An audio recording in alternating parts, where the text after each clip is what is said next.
नमस्कार, आदाब, praise the Lord, जय मसीह की। डिवाइन विजडम टू चैनल में आपका स्वागत है। मैं हूँ अंजलि मंडल, मसीहा के नाते आपका दोस्त, आपका साथी। सबसे पहले मैं प्रभु को धन्यवाद देती हूँ। प्रभु की महिमा, गौरव और स्तुति हो। और इस संकट की घड़ी में, इस महामारी में प्रभु अपना सामर्थ्य प्रकट करे। प्रभु अपने सामर्थ्य से इस बीमारियों को दूर कर दे। जो लोग बीमार है प्रभु उन्हें चंगाई दे, और जो लोग स्वस्थ है प्रभु उन्हें स्वस्थ रखे, सुरक्षित रखे। प्रभु आपके और आपके परिवार को स्वस्थ रखे, सुरक्षित रखे। आमीन। तो आज हम बात करेंगे कि ईसा मसीह में नया जीवन हम कैसे पा सकते हैं। तो इस संदेश के अंत तक हमारे साथ बने रहिए।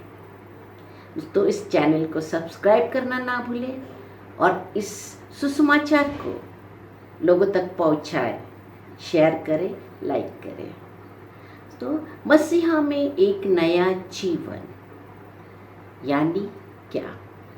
कई बार लोगों को लगता है कि हमारा बपतिस्मा हो गया है, हम मसीही बन गए हैं, अब हम स्वर्ग में जाएंगे और हमारी ड्यूटी खत्म। मगर दोस्तों, बपतिस्मा लेने के बाद, मसीही बनने के बाद हमारी ड्यूटी शुरू होता है। तो जब हम मसीही बनते हैं तो परमेश्वर हमें एक दायित्व, एक जिम्मेदारी हम पर सौंपते हैं। तो बपतिस्मा लेने के बाद या हमारे हर किसी का पुनरुत्थित जीवन एक जैसा नहीं होता है, और ना ही हर किसी को मुक्ति मिलती है। और इस बात को बाइबल में कई जगहों पर कई तरह से हमें बताया गया है, और इस विषय में संत पौल बहुत ही अच्छी तरह से व्याख्यान किया है। तो आइए हम उसे पढ़ते हैं। 1 कोरिन्थियन चैप्टर 15 वर्स 41 में साधु पौल बताते हैं, सूर्य, चंद्रमा और नक्षत्र के तेज अपने अपने प्रकार का होता है, क्योंकि एक नक्षत्र का तेज दूसरे नक्षत्र के तेज से भिन्न है। आमीन। तो यहाँ पर संत पौल बता रहे हैं कि सूर्य, चंद्रमा, नक्षत्र, तारे, इन सभी का प्रकाश, तेज अलग अलग होता है, एक दूसरे से भिन्न है, अलग है, एक जैसा नहीं होता है। उसी तरह हर इंसान के अंदर तेज होता है, दिव्यता होता है और चेतना होती है। और ये चेतना, ये दिव्यता का स्तर हर किसी का अलग अलग होता है। जैसे कि ऐसे मान लीजिए कि ईश्वर ने ये संसार बनाया है, ये दुनिया बनाई है, और यहाँ पर बहुत सारे दिए उन्होंने बनाकर चलाया है। कोई दिया बड़ा है, कोई दिया छोटा है, किसी का तेज प्रखर है तो किसी का कम, और टिमटिमाता हुआ भी दिया है। तो परमेश्वर चाहता है कि ये दिया दिया ना रहे, बल्कि ये सूर्य बन जाए, पूरे संसार में प्रकाश फैलाए, ये जीवनदायक आत्मा बने। दोस्तों, ईसा मसीह सूर्य है। ईस्टर के समय किसी ने मुझे एक मैसेज भेजा था मराठी में कि सूर्य विचारे आश्चर्याने, प्रकाश हा कुठला, धरती सांगे अभिमानाने, प्रभु आमच्या उठला। क्या बात है दोस्तों, ईसा मसीह का जो प्रकाश है, तेज है, वो सूर्य से भी ज्यादा है। दिव्य तेज, दिव्य प्रकाश, वो जीवनदायक आत्मा है जो संसार में जीवन देता है। ईसा मसीह भौतिक जीवन के साथ साथ आत्मिक जीवन भी प्रदान करता है। वह जीवनदायक आत्मा है। हर इंसान में और ईसा मसीह में यही फर्क है। इसके आगे साधु पौल इस बात को और भी अच्छी तरह बताते हैं। हम देखते हैं 1 कोरिन्थियन चैप्टर 15 वर्स 45 में साधु पौल बोलते हैं, धर्म ग्रंथ में लिखा है कि प्रथम मनुष्य आदम जीवंत प्राणी बन गया और अंतिम आदम जीवनदायक आत्मा। आमीन। आणि प्रथम मनुष्य, प्रथम आदम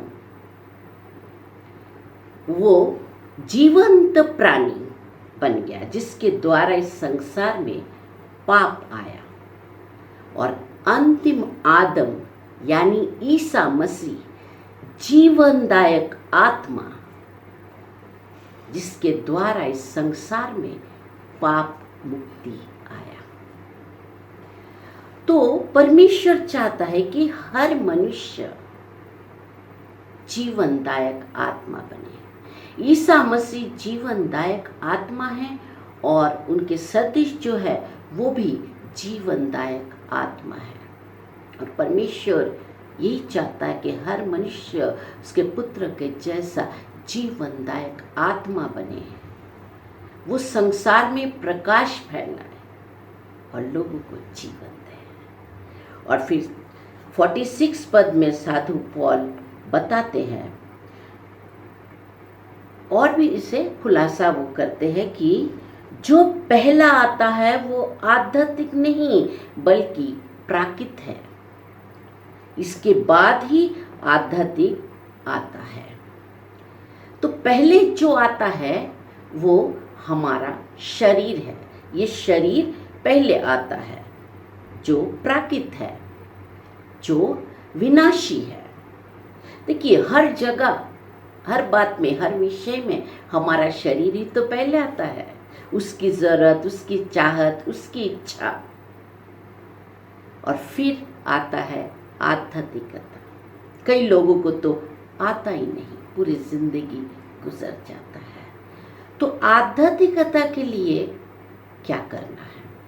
आध्यात्मिकता जो अविनाशी है, अनंत है, तो आध्यात्मिकता के लिए हमें आत्मिक बनना है, धार्मिक बनना है, भक्त बनना है। मगर कैसे? तो इसके लिए लोग तरह तरह की विधियां करते हैं, कर्मकांड करते हैं, जप तप करते हैं, और इन सब का एक महत्व है। सिर्फ ये सब कर लेने से कोई धार्मिक नहीं बनता। आमीन। फिर धार्मिक कैसे बनते हैं? और इस विषय में बाइबल हमें बहुत ही अच्छी तरह खुलासा करके बताया है, जिससे हमें समझना है। हम देखते हैं रोमियो के नाम साधु पौल का पत्र चैप्टर 8 वर्स 3 to 4।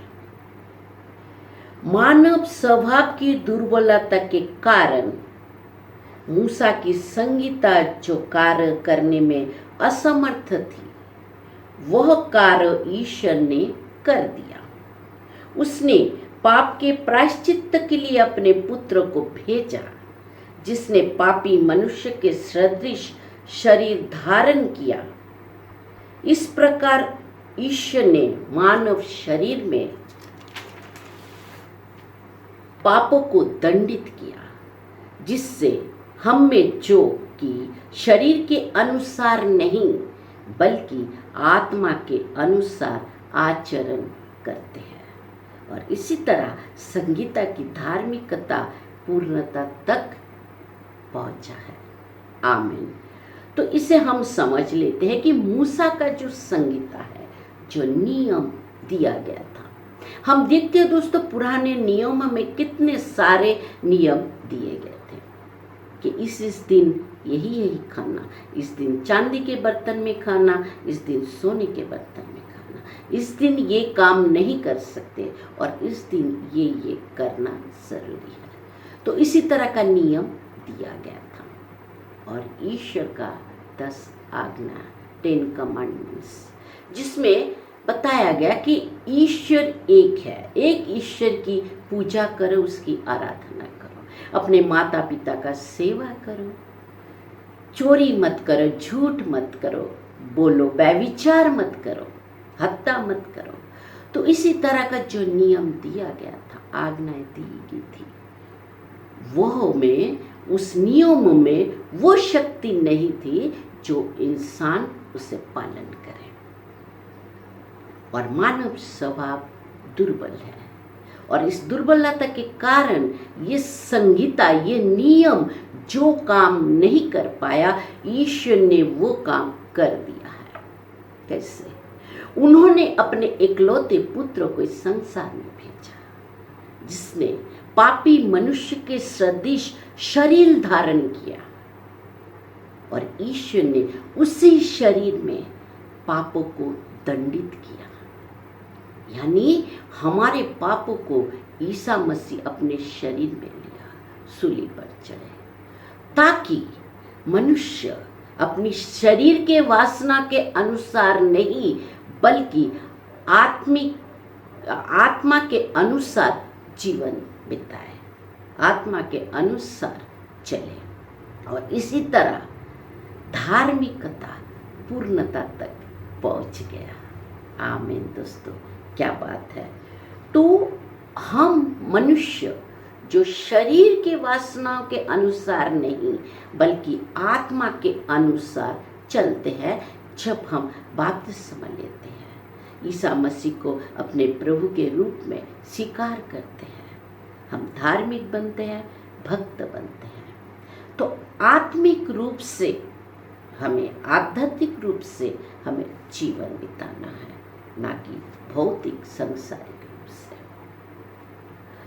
तो हमें समझना पड़ेगा कि हम किस दिशा में जा रहे हैं। दोस्तों, आपको अपनी परिस्थिति को समझना होगा, वास्तव आपको समझना पड़ेगा, और उसी हिसाब से आपको निर्णय लेना पड़ेगा कि आपके सामने जो परिस्थिति है, क्या आप उस बंधनों में हैं, क्या उससे आप मुक्त है। ऐसे मैंने दोस्तों कई लोगों को देखा है कि जो कार्य क्षेत्र में काम करते हैं, वहां उन्हें अपमान किया जाता है, उन्हें तुच्छ समझा जाता है, और उन्हें दबाए रखते हैं, उन्हें अपने काम के लिए उनका इस्तेमाल करते हैं। वो इंसान ईमानदार है, और उसी कार्य क्षेत्र में बेईमान भरे पड़े हैं, मगर वो इंसान ईमानदारी से काम करता है, और वो अपमान सहता है, और उसे तुच्छ समझा जाता है, और वो इंसान ये घूट घूट कर वहीं पर काम करता है, जिंदगी गुजार देता है, दुखी रहता है, परेशान रहता है। ये सब किस लिए? इस शरीर के लिए ही तो है, इसे बचाने के लिए। मगर यहाँ आत्मा का विनाश हो रहा है, आत्मा की क्षति हो रही है, आत्मिक रूप से वो इंसान का पतन हो रहा है। तो ये बात समझना बहुत ही जरूरी है। संत मत्ती 5:30 में ईसा मसीह कहते हैं कि अगर तुम्हारा ये दाया हाथ तुम्हारे पाप का कारण बनता है, तो इसे काट के फेंक दो, क्योंकि हाथ लेकर नरक में जाने से अच्छा बिना हाथ का स्वर्ग जाए। आमीन। दोस्तों, हमारा ये दाया हाथ बहुत ही हमारे लिए ज़रूरी है, हमारा काम का है, जो ना होने से हमें बहुत तकलीफ, बहुत मुसीबत का सामना करना पड़ता है। मगर प्रभु कहता है कि अगर तुम्हारा ये दाया हाथ भी तुम्हारे पाप का कारण बनता है, तुम्हारे आत्मिक जीवन में बाधाएं डालता है, तो उसे काट कर फेंक दो, क्योंकि बिना हाथ का स्वर्ग जाना उत्तम है। आमीन। दोस्तों, आपको अपनी परिस्थिति को समझना पड़ेगा। हर जगह, हर परिस्थिति में, घटनाओं में आपको ये समझना है कि आप कौन सी दिशा में जा रहे हैं। आत्मा के प्रेरणा से चले, आत्मिक रूप से आप धार्मिक बने। तो दोस्तों, आप प्रार्थना करें ताकि आप अपने धार्मिकता पूर्णता तक पहुंचा पाए। आप मुक्त हो जाइए। जब आप मुक्त होते हैं तब आप दूसरों को मुक्त कर पाते हैं। प्रभु आपको आशीष दे, आपको चंगाई दे, आपको स्वस्थ रखे। आपको समझना है कि तकलीफ कहाँ पर है, परेशानियाँ कहाँ पर है।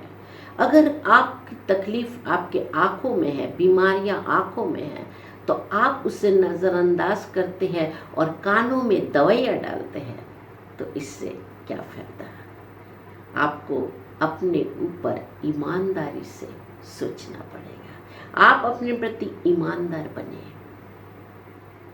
फिर आप प्रभु के उस इच्छा अनुसार जीवन बिताए, एक जीवनदायक आत्मा बने और इस संसार में प्रकाश फैलाए।